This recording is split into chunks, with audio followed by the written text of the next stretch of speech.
One of the less glamorous parts of concubinage was the fact that the consorts were considered personal property of the man. They were his to do with as he pleased, including taking them with him to the afterlife. In many older tombs of nobles we find the remains of several females of similar or slightly lower age buried close to a single man, a strong indicator of concubinage. In this episode, we discuss what happened to Chinese consorts and concubines after the emperor died. Different dynasties have different customs of how to deal with a dead emperor's many concubines. But even within a dynasty, there were exceptions to the rule. Generally speaking, a few things could happen to concubines after their emperor husband died. The queen usually stayed in the palace. If the concubine's son was crowned the next emperor, the concubine usually stayed in the palace with her son.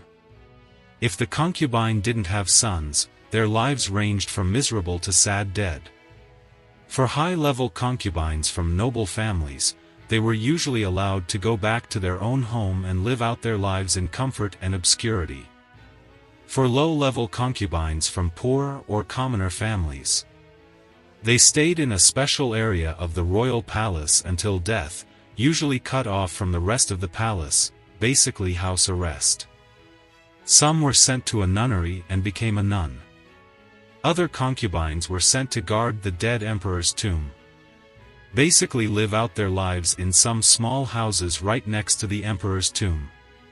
In rare occasions, usually during older dynasties, there were cases when the emperor would order all of his wives be executed as sacrifice. Regardless of the dynasty or where the concubines end up, one thing is consistent: they were strictly forbidden to remarry. Wu Zetian is the only lady who changed this. She married Emperor Taizong of the Tang dynasty when she was like a teenager. When Taizong died, she was sent to a nunnery as the custom. Somehow she ended up dating Taizong's son, Li Ji, basically her stepson. And then after Li Ji became the emperor, he pulled her out of the nunnery, made her his queen. She ended up becoming the only female emperor in Chinese history. In early Chinese dynasties, concubines who had not borne a child for the emperor were killed and buried alongside the emperor. This happened during the Qin dynasty, after the first emperor of China, Qin Shi Huang, passed away in 208 BC. During the Han dynasty, the emperor's sons were granted a piece of land as his fiefdom, thus, the mothers of these sons lived in these fiefdoms along with their sons. For concubines that hadn't borne any children for the emperor, they were allowed to live as caretakers of the emperor's tomb. After their deaths, they were buried alongside the emperor. Due to the influence from the steppes, some beautiful concubines of the previous emperor was taken as concubines by the newly ascended emperor. In Song dynasty, the concubines of the deceased emperor were given honorific titles and given a place in the palace to live in the rest of their lives. Low-level concubines were caretakers of the deceased emperor's tomb, and some were forced to kill themselves to be buried alongside the deceased emperor. During the Yuan dynasty, concubines who bore children for the deceased emperor were given honorific titles and allowed to live in the palace for the rest of their lives. In Qing dynasty, some concubines voluntarily killed themselves to be buried alongside the deceased emperor. While other concubines of the deceased emperor were given honorific titles and allowed to live in the palace for the rest of their lives.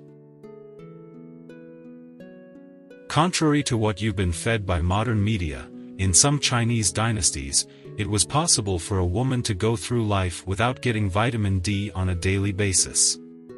Yes, there were instances of imperial concubines sneaking out for some side sausage, but these were the exceptions, not the rule. They weren't the rule because the punishment for this infraction was almost always death. Not many girls are willing to risk decapitation just for some extra meat on the side. In fact, the most common reason for concubines to cheat on the emperor was so that they could get pregnant and claim it was the emperor's child. In an age before DNA testing, it was impossible to prove parentage anyway. The inability to get an abortion also meant that it was pretty easy to be discovered if you really were having an affair. Being pregnant when you hadn't been blessed by the imperial semen had only one explanation, and it wasn't immaculate conception. Becoming an imperial consort or a concubine was not the same as a life sentence in as much as it was not impossible or even uncommon for a consort to return to her family. While in the service of the palace, no concubine was allowed to communicate with the outside world. Not in person and not even by mail. This ban went so far as to not allow a doctor to enter the palace and see a sick, female palace patient. Her illness would be carefully described and prescriptions acquired and administered according to the doctor's advice.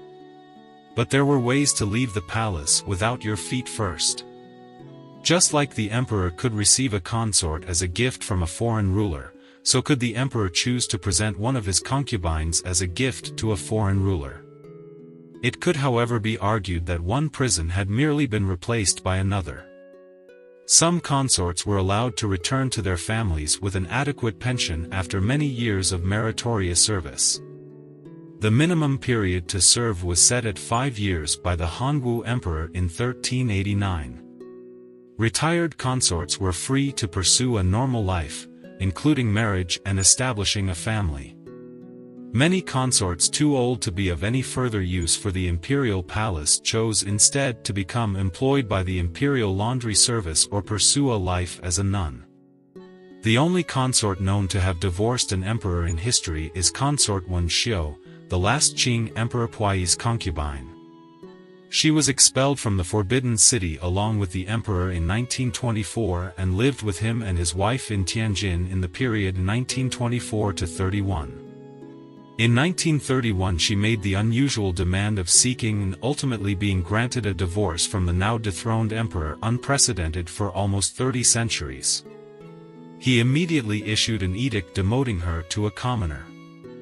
She returned to Beijing and spent the rest of her life as a primary school teacher. She died of illness in 1950 without ever remarrying. Thanks for watching and remember to give us suggestions.